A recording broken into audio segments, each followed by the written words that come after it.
So, I don't really currently have much content to cover for the Rockies, so here I am talking about some general MLB topics. 2015 was 5 years ago, can you believe it? The Kansas City Royals won the World Series, defeating the New York Mets in 5 games. In fact, both teams made significant moves at the deadline, with, of course, the Royals' acquisitions coming out on top. In this video, I will be analyzing the significant trades made by these two squads and how all teams involved in the trades have done since then. The deadline was truly crazy, and teams benefited greatly, whether it be in the short-term 2015 playoffs or the long-term present day.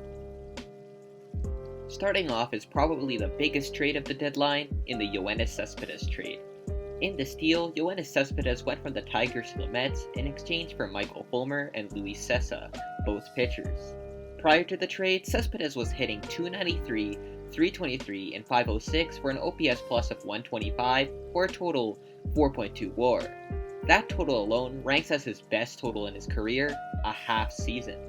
After the trade, Cespedes hit .287, .337, and .604 for an amazing 155 OPS plus in his remaining 57 games with the Mets. He also had some pretty impactful moments in the playoffs, but it unfortunately did not result in a World Series win.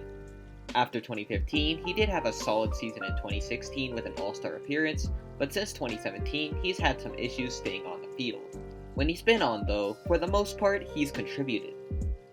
For the Tigers side of the deal, they actually pulled some interesting pieces. Starting off with Michael Fulmer, he was quite a nice pitching prospect heading to the Tigers. He didn't have any major league stats prior to the trade, but he had a fantastic season come 2016. He pitched to a 3.06 ERA with a 139 ERA plus, good enough for the Rookie of the Year that season, beating out Gary Sanchez and Tim Anderson. Since then, however, Fulmer has kinda struggled. He had yet another solid season in 2017, where a 3.83 ERA and a 117 ERA plus was still solid, and came with an All-Star appearance. In 2018, however, his ERA ballooned to a 4.69 total, with a below-average 96 ERA plus. Furthermore, he only made 24 starts after suffering a torn meniscus in his right knee. Since then, he's only continued to have surgery problems, missing the entirety of 2019 with Tommy John surgery. Of course, there's another part of the deal, and that's Luis Cessa. He's not even a Tiger anymore, actually, as he's a member of the Yankees at the moment. So, how did he get there? Well, it actually came after the 2015 season, where he was flipped to the Yankees for relief pitcher Justin Wilson. Wilson did fine with the Tigers, but then was flipped again in 2017, where the Tigers got Jeimer Candelario, Isaac Paredes, and cash considerations in return for trading Wilson to the Cubs. This video can only be so long, however, so we'll talk about Candelario and Paredes. Candelario made his Tigers debut in 2017, and since then has produced for a .227, .321, and .381 slash with a subpar 88 OPS plus. There's some potential overall with Candelario, but for the most part, Paredes is the prospect that's more hyped in this trade deal.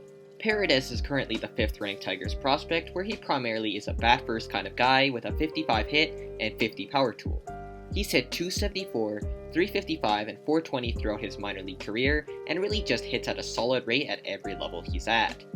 He does have some defensive struggles, however, needing to move to third base from his original shortstop position. Nevertheless, he remains a possible solid block for the Tigers' future. After all of that, who won the trade? Well, the Mets got some pretty great production out of Cespedes in 2015, though sadly it didn't result in a championship. Likely if the Mets make it back to the World Series, it won't be because of Cespedes. The Tigers got a Rookie of the Year and then eventually some better prospects in Candelario and Paredes, so I'm gonna give the Tigers this win. Next up is the Johnny Cueto trade. In this deal, Cueto was sent to the Royals along with cash, while the Reds got Brendan Finnegan, John Lamb, and Cody Reed in return. Of course, any Royals trade would have them winning since they won the World Series, but let's still dissect the details. Heading into the trade, Cueto pitched pretty damn good to a 2.62 ERA for an 151 OPS plus in 19 starts. After the trade, he wrapped up his Royals regular season, pitching to a 4.76 ERA for an 88 OPS plus in 13 starts. Not that great, but maybe it paid off in the playoffs. Well, in the ALDS, he made 2 starts against the Astros, pitching to a 3.86 ERA in 14 innings.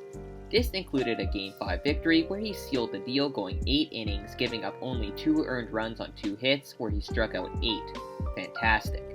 Although the ALCS was worse, where he had one horrifying start pitching 2 innings for a 36 ERA, he ramped it back up in the World Series with an amazing Game 2 victory. In this start, he pitched the full 9 innings, giving up only 1 earned run on 2 hits and 3 walks, though with a low 4 strikeout total. The low strikeout total doesn't matter though, as he was still getting outs and saved his bullpen for future games. Cueto may have left in free agency afterwards, but he definitely was a contributor to the World Series victory. So what about the Reds in this deal? First up is John Lamb, who really didn't live up to anything. A career 6.25 ERA in the MLB and a 3.87 ERA in the minor leagues really isn't that great. He didn't fetch anything significant, as he just didn't pan out for the Reds as would be hoped. Cody Reed and Brandon Finnegan, both still Reds. Starting off with Brandon Finnegan, who prior to the trade had pitched to a 2.59 ERA for 163 OPS plus in 21 1/3 innings with the Royals. Unfortunately, since then, he's been not as great. A 3.98 ERA in 2016 was certainly not bad, but that really remains his only above average healthy season. In that season, he pitched 172 innings, but since then he's only pitched 33 2/3 of an innings, just not ideal. He is still only 27, so maybe he can rebuild this value a little bit. Cody Reed hasn't been much better. So far in his Reds career, he's pitched to a 5.42 ERA, which resulted in an ERA plus of 80. In his minor league career, he pitched to a 3.65 ERA, although he's done pretty alright in AAA with a 3.50 ERA. Just like Finnegan, Reed is only 27, so he still has time to rebound, but as of now, it's looking kind of similar to John Lamb. Both Finnegan and Reed are still on the Reds, and maybe they can be impactful in the bullpen going forward. It goes without saying that the Royals won this trade deal. Cueto contributed to the World Series run, and the Reds haven't got much from their acquisitions. So, for the final trade of the episode, I will be talking about the Oakland A's Kansas City Royals swap. In this deal, the Oakland Athletics sent a utility player in Ben Zobrist to the Kansas City Royals for pitchers Aaron Brooks and Sean Manaea. To start off with Zobrist, he had been hitting .268, .354, and .447 in 67 games with the A's. With the Royals, he continued to be solid with a .284, .364, and .453 line in his remaining 59 games. Come playoff time, he hit .303, .365, and .515, being yet another big piece for the Royals' World Series run. Although he was only there for a year, he was a big part of the Royals' ring and the Cubs' ring just a year after. Unlike the Reds, however, the Athletics didn't do so bad in the deal either. Aaron Brooks was one of the pitchers acquired in this deal, and he was flipped over to the Cubs for Chris Coghlan. As he struggled, he was then traded again back to the Cubs for Arizmendi Alcantara, could probably mispronounce that by the way, who didn't end up being much, and also didn't really impress before being claimed off of waivers by the Reds. This seems like a bad start, but the other pitcher definitely salvaged the deal. That pitcher is left-handed starter Sean Manaea.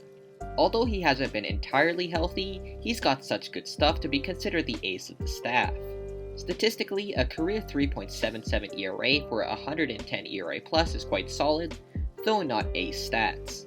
Although in 5 starts last season, he pitched to a 1.21 ERA, good for a 358 ERA plus, definitely great. It was only 5 starts, but Manaea nonetheless has a high ceiling. The Royals obviously got a pretty big piece to the World Series run in the deal, but the A's didn't come out all that bad either. When healthy, Manaea is an extremely valuable pitcher, and even can be considered the ace or the future ace. Of course, the A's also have Jesus Luzardo, but what team doesn't benefit from having multiple high-end pitchers?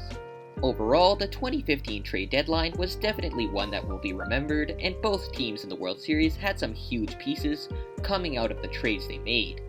Baseball's a team sport, and both teams definitely made the correct additions to their already solid foundations to get success. Will we see another trade deadline like 2015? It's trending no, but I really hope we see one like it again.